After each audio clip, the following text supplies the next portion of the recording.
When we think of the economy today, most of us imagine freshly printed banknotes rolling off printing presses.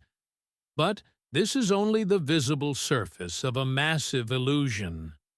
Most people still believe that money is a physical object, and that it is created only by central banks through printing. The reality, however, is far more striking. More than 90% of all the money in the world has never been printed on paper. The physical cash we can actually hold in our hands makes up less than 10% of the total money supply. So, where is the rest of this enormous wealth? The answer is simple: on digital screens. Our savings, our salaries, and the entire financial system exist primarily as numerical entries on bank servers. Money is no longer a piece of paper in your wallet. It has become digital data stored in centralized systems. In other words, the modern world does not run on banknotes, but on a network of trust built around numbers on screens. Many people view central banks as giant factories that produce wealth. This, however, is a fundamental misunderstanding. A central bank does not create wealth. It merely regulates the speed and volume of money within the system. The true role of a central bank is not to generate value, but to control liquidity and credit. In other words, the flow of money through the economy. To do this, it holds three main levers: interest rates, reserve requirements, and its own balance sheet. When interest rates are raised, money flow slows down. When rates are lowered, borrowing is encouraged, and the system accelerates. The central bank is not the architect of the economy. It is the plumber controlling the valves. It does not create real value, it only determines how quickly that value changes hands. Real wealth comes from production. The central bank simply manages the traffic. So how does this digital money actually come into existence? Many people believe that central banks spend money they already have in their vaults. The truth is far more unsettling. When central banks purchase assets, they do not use existing money. The money creation process begins when a central bank expands its balance sheet. When it decides to buy an asset, it creates new digital reserves to pay for it. There is no need for printing presses, gold, or any physical backing. In short, new money is created with a keystroke.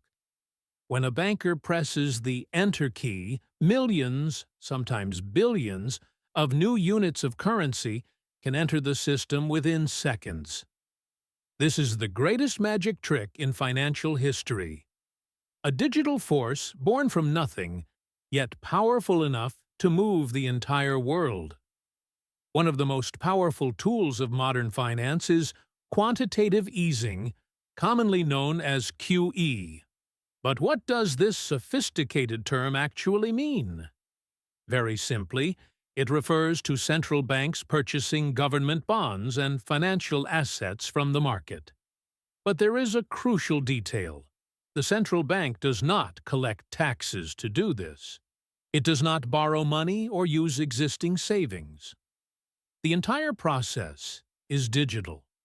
Within seconds, the central bank credits commercial banks' accounts with newly created money. It is like injecting fresh blood directly into the financial system. No budget cuts, no new taxes, just massive liquidity released through a computer command. In essence, quantitative easing is the most modern way to inject billions into the economy without paying any physical cost. Merely by digital authorization. The central bank may be the source of money creation, but commercial banks are the ones that multiply it. This is known as the bank multiplier effect. Here is how it works. When a bank receives new reserves from the central bank, it does not simply hold them. It can lend out several times that amount. As a result, Every unit of base money created by the central bank turns into a much larger mass of debt and money as banks expand credit.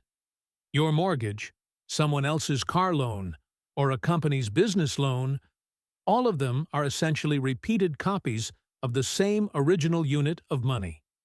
In this system, money grows as debt grows. In other words, much of the money in our accounts is nothing more than someone else's debt contract. Welcome to the biggest secret of the modern financial system.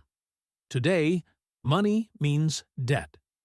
Every new dollar, euro, or lira enters the economy as a loan, as debt. If all debts in the world were suddenly paid off, there would be almost no money left in circulation. Money exists because debt exists. This also explains why the system must constantly grow. If borrowing stops, money creation stops. The economy slows down, and the system begins to collapse. For this massive machine to keep running, the mountain of debt must continue to grow. In reality, we are not exchanging value. We are exchanging promises to pay. Now we arrive at the most important question. If money can be created with a single keystroke, doesn't it have a cost? It does, and that cost is called inflation. Creating new money does not create real value. Every new unit of currency injected into the system reduces the purchasing power of the money already in circulation.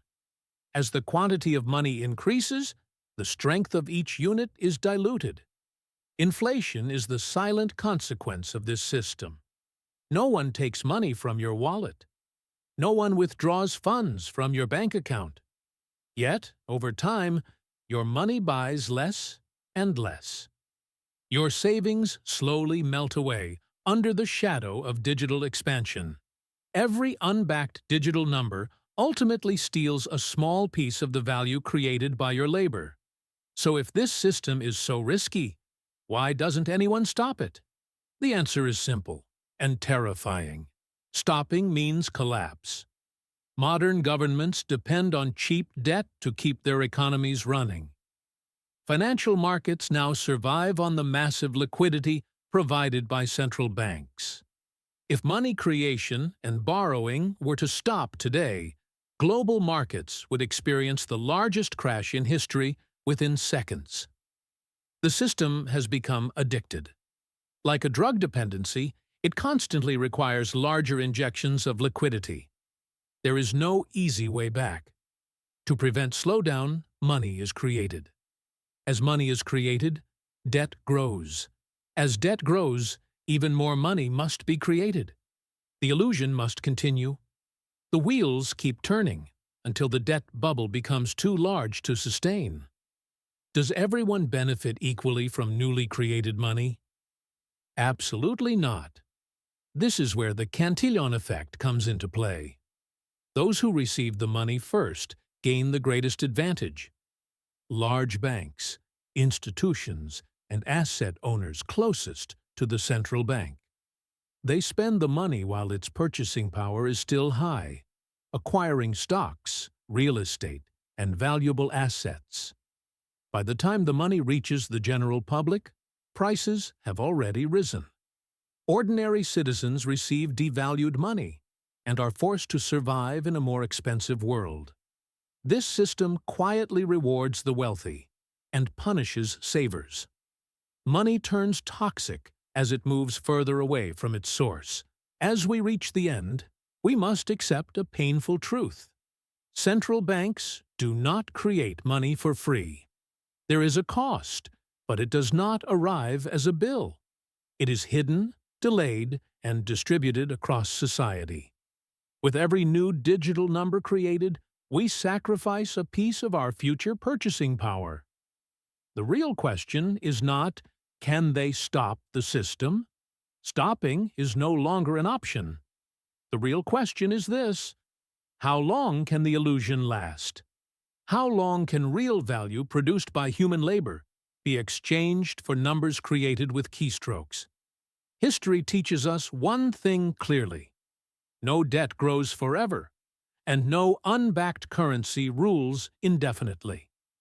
Perhaps the true awakening begins the moment we understand how the system really works.